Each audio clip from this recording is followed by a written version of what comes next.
ingire kuchika hicho chikono.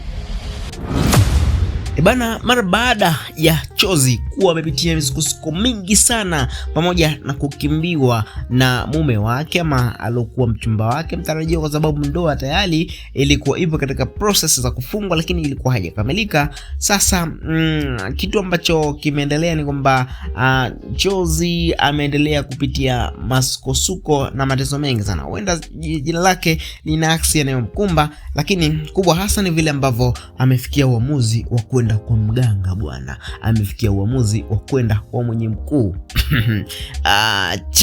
Sasa je, atatoboa huko ama itakuwaje? Nikukaribishe tu kufuatilia huu mzigo wa kutosili yako, lakini pia kumbuka sasa hivi kubonyeza neno subscribe neno lo pembeni hapo chini ya video hii, ili ukajihakikishia kwamba unakuwa mtu wa kwanza kabisa kupata kila episode mpya pamoja na kila notification kuhusiana tu na episode mpya ya siri yako.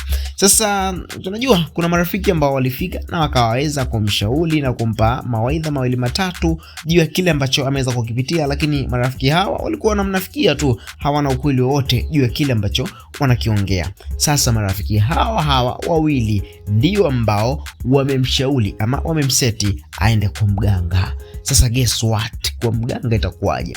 Moja kwa moja bila yana, naye akawa ameamua kupiga simu mpaka kwa mwenye mkuu, kwa sababu walikuja mpaka na namba. Wallahi mtihani kweli kweli.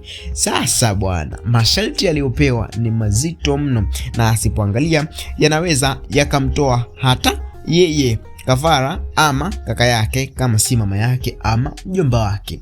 Tuandikia maoni yako kupiana na kile ambacho unakiwaza juu ya binti huyo kuitwa Chozi, lakini pia unamshauri nini?